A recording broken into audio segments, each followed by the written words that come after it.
Welcome to my laboratory, the realm of the mind and flying chalk dust. I am Professor Zapnik, and today we're going to talk about an invisible force, or rather, the lack of one, without which you couldn't even drink your morning coffee in peace. But before we dive into the thick of it, let me ask you a question that may already have crossed your mind. Have you ever wondered why you feel such a strong urge to fly over the handlebars of your bicycle when you suddenly grab the front brake while the bike is already stopped, but you're still happily on your way toward the geraniums? This is not a cruel joke of fate, nor is it merely your clumsiness. It is pure physics, namely Isaac Newton's first law, the law of inertia.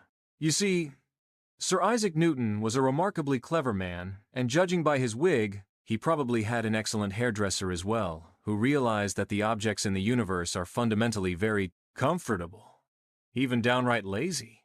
The official scientific wording of the law goes like this: every body remains at rest, or in uniform, straight line, motion, unless it is compelled to change that state by the action of another body or a field. What does this mean in Zapnik language? It means that every object loves doing exactly what it's doing at any given moment, and deeply hates change. If an object, say a peacefully snoozing cat on a radiator, is at rest, it will stay that way until the end of time, unless some external force, such as dinner time or a loud sneeze, sets it into motion. This is called inertia of rest. That's also why, if you yank the tablecloth out from under the dishes, the plates, if you're quick and skillful enough, and if the friction between the cloth and the plates is small, remain in place. The trick is that the tablecloth exerts force on the plates for only a very short time, so they simply don't have time to start moving. They have no intention of going along with the tablecloth. They want to stay exactly where they are. But that's not the end of the story.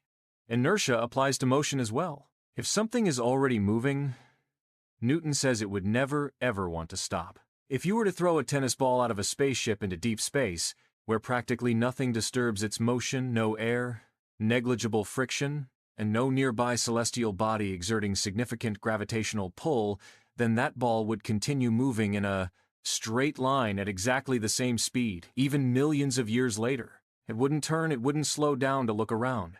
This is inertia of motion. Now, you might be asking, Professor Zapnik, if objects want to keep moving forever, why does my skateboard stop on the ground when I'm not pushing it? Excellent question. The answer lies in invisible forces. On Earth, the laziness of objects is constantly being disrupted by something. There's friction between the wheels and the asphalt, and there's air resistance as well. The air molecules you keep colliding with behave as if you were hitting an invisible wall, only this wall is much softer, and slows you down gradually. If we could switch these forces off, your skateboard would never stop.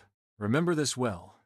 Newton's first law is the law of the status quo. Everything stays the same until an external force, such as gravity, a shove, or grandma's vacuum cleaner, crashes the party. That's why fastening your seatbelt in a car is vital. When the car suddenly stops because of braking, your body, according to Newton's law, still wants to keep moving forward at 50 kilometers per hour because it wants to maintain its state of motion. The seatbelt is the external force that contradicts your inertia and saves you from being flung helplessly through the windshield. Or when you're standing on a bus without holding on and the driver suddenly slams on the brakes, you lurch forward because your body, faithful to Newton's advice, still thinks it should keep moving at the original speed. The bus has stopped, but you are inert to the change and keep going until the handrail, as an external force, finally stops you. You see, inertia isn't just a boring line in a textbook. It's one of the most stubborn rules of the universe. Every object clings to its own state, and it takes a good solid push from the world to change that. So what do you think now that you know this? Will you still try to balance without holding on in a turning bus? Well then, that's enough science for today, before we end up too smart for our own good. I'm off to try to persuade my inertia to engage in a bit of horizontal rest on the couch, at least until an external force, such as hunger, compels me to get up. You stay alert too. Observe the world. And don't forget, Newton is always with you, even when you're just trying to keep your balance on the bus. We'll meet again here next time unless a black hole in the kitchen swallows us first. Goodbye.